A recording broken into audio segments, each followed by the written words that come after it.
Assalamualaikum warahmatullahi wabarakatuh. Saudaraku, insan beriman, dimanapun Anda berada, dikisahkan dalam Qasas Mumayyiz oleh Syekh Ibrahim Al-Mubassit. Beliau mengisahkan, di sebelah barat kerajaan Saudi Arabia terjadi sebuah peristiwa unik dan menggemparkan.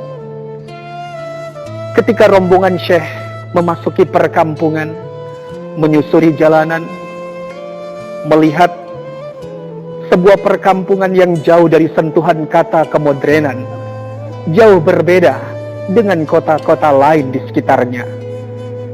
Menanjaki jalanan-jalanan desa dengan pola bangunan yang sangat sederhana sekali. Akhirnya mereka sampai di sebuah bangunan masjid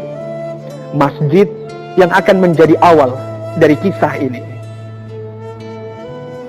Kami pun terkejut ketika menyaksikan sebongkah batu hitam yang sangat besar sekali yang terhubung dengan pintu masjid yang terikat dengan seutas tali tambang. Pertanyaan menyeruah di dalam hati kami. Tali tambang apa ini?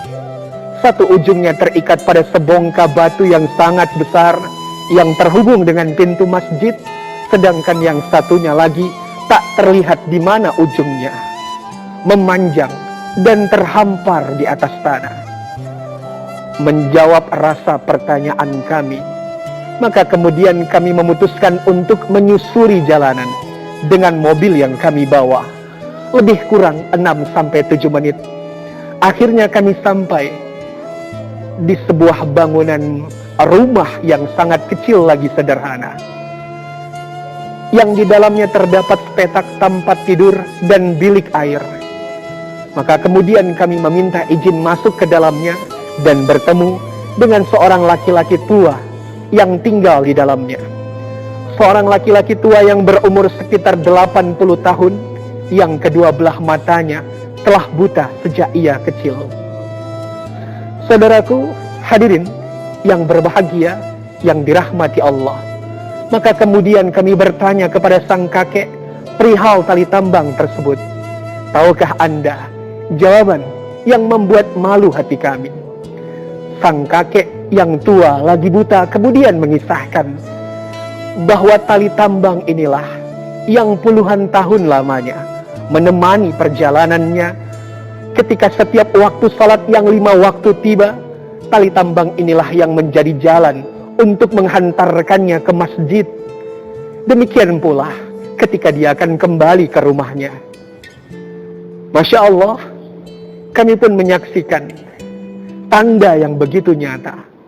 Pada kedua belah tangan sang kakek tua yang buta, tampak kapalan-kapalan yang begitu sangat kasar, seakan ingin menyisahkan dan menceritakan kepada kami bahwa demi Allah, tangan itu menjadi saksi perjuangannya ketika menuju rumah ibadah, bergesekan dan bersinggungan dengan tali tambang tersebut.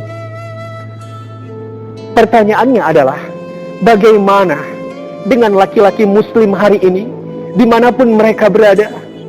Laki-laki hebat yang punya fisik yang sempurna, kita yang punya kedua belah kaki yang menopang jasad kita, kedua belah tangan yang kokoh, dan kita punya 2 mata yang dapat melihat dunia, dan tidak jarang kita punya kendaraan yang banyak yang bisa mengantarkan kita warawiri kemanapun kita mau. Tapi berapa banyak di antara pemuda-pemuda gagah ini yang gagal untuk menghadirkan dirinya ke Baitullah, ke rumah Allah, untuk menengkatkan, untuk meletakkan kepalanya di atas sajadah cinta Allah di setiap waktu-waktu salat tiba. Ada banyak kisah tentang anak-anak muda gagah yang mampu mengintas dunia, menerobos hutan belantara, mendaki gunung yang tinggi. Tapi mereka gagal untuk naik ke atas tangga-tangga masjid yang jumlahnya terkadang tidak lebih dari 3 atau belasan saja. Dan kita melihat kecilnya bangunan masjid tersebut seakan menjadi lebih besar dan megah, saking sedikitnya orang-orang yang menghadirkan dirinya ketika panggilan suci ilahi bergema, memanggil setiap insan yang baik untuk tunduk patuh di atas sajadah cinta Allah Subhanahu wa Ta'ala. Dan tidak jarang, pilar-pilar penyangga tiang-tiang masjid akan terasa lebih banyak jumlahnya dibandingkan kita yang hadir dalam mempersembahkan kekuatan iman dan takwa kita kepada Allah, salat kita. Maka wajar dan pantas bila kemudian Sang Khalik Allah Subhanahu wa Ta'ala yang maha gagah mengatakan apa yang disampaikan di dalam Al-Quran surah 9, surah At-Taubah ayat ke-12. Allah yang maha karim mengatakan, innama ya'muru masajidallah man amana billah. Sesungguhnya orang-orang yang memakmurkan rumah Allah adalah orang-orang yang beriman kepada Allah Subhanahu wa Ta'ala wal yaumil akhir, dan mereka beriman kepada hari akhir, dan mereka menjadi orang-orang yang tetap menegakkan salat, membayar zakat, dan mereka lah orang-orang yang tidak pernah takut kecuali hanya kepada Allah semata.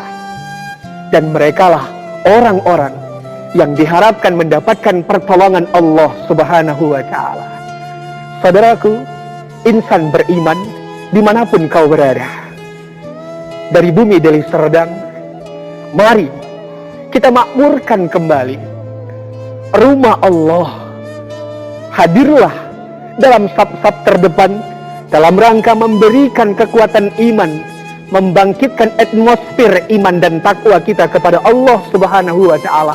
Karena sesungguhnya salatmu dan ibadahmu akan menjadikan kita hamba yang pandai mensyukuri nikmat dalam kehidupan.